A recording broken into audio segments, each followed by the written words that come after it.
It's time to take a look at your money. Right now, the college football season is underway. For the players, coaches, and their fans, the ultimate goal is to win a national championship. But that quest for the championship can cost a lot of money. Since 2021, college athletes can now earn money from endorsements, sponsorships, and their personal brand identity. As a result, many of the top college football programs in the country help generate tens of millions of dollars in income for their athletes to play for their team. We're making his in-studio return is financial advisor Mark Gravicheski, who's joining us. Thank you for coming in. Great to be back in the studio. Things are a little bit different here. I see there's some work in progress in the bigger studio. We're kind of off to the side, out to the control booth, but back. Great to be back in the saddle again. Ready to light this candle, everybody. That's right, absolutely, because it's always important stuff that you bring us. Always. Yeah, let's start off. So how can student athletes make money in such ways? Historically, the NCAA strictly prohibited college athletes from signing endorsements or sponsorship deals or even selling their autographs. But in June of 2021, the U.S. Supreme Court ruled those NCAA restrictions violated antitrust laws.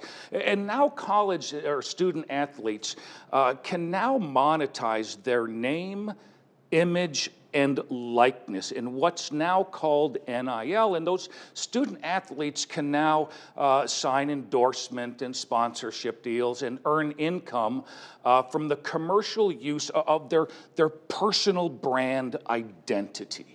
How exactly are these university collectives used as far as the NIL?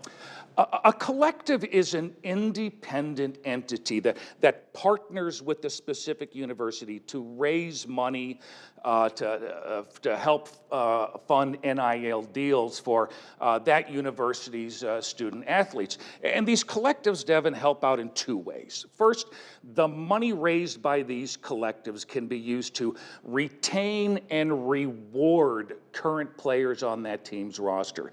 Last year, Ohio State had about 10 of its football players on its national championship football team receive $1 million or more in NIL money. The second way this money can be used is to help attract those elite high school football recruits. Many of the elite high school football recruits are now negotiating NIL deals with universities for $1 to $3 million per year, even before they set foot on campus. How much money do these collectives bring in? Do you feel it creates a certain advantage for certain football teams? It certainly does. What we're seeing, Devin, is the power of these elite football programs like an Ohio State, Texas, Notre Dame, Georgia, to raise massive amounts of this NIL money, which again is then ultimately funneled down to the individual football players. If you look at last year's 2024 college football season, Devin, obviously Ohio State won the national championship, finished the season at number 1, followed by Notre Dame, Oregon, Texas, Penn State, and Georgia. But then look at the amount of money, of NIL money, each school's collectives raised and then spent on its football players. Last year, Texas spent the most NIL money at $22.3 million, followed by Notre Dame at $20.5 million and Ohio State at $20.3 million.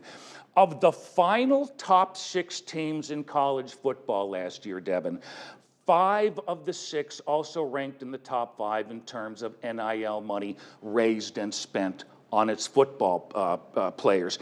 And this year, these elite football programs are expected to spend even more. This year, the University of Texas Longhorns are expected to spend upwards of $40 million of NIL money on its football players. So how do the smaller football programs like the Fighting Illini or Iowa Hawkeyes, compete against talent against these elite giants?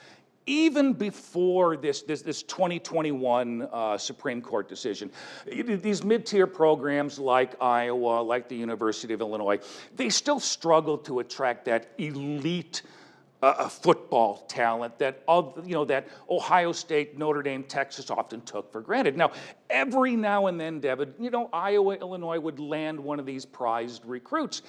Maybe that high school player developed that close relationship with one of the coach, or maybe that high school player is what we call a legacy player, where, maybe his father or grandfather also played for the team.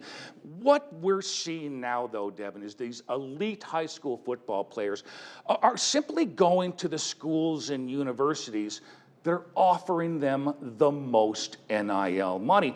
And if you're a mid-tier program like Illinois, like Iowa, your NIL checkbook is a lot smaller than Ohio State, Notre Dame, Texas, Georgia, Alabama, and many of those other elite blue blood football programs. This sure is a big talker, that's for sure. Yeah, when there's money involved, right? Oh, there's a lot of money. Texas, $40 million in NIL in its football team this year.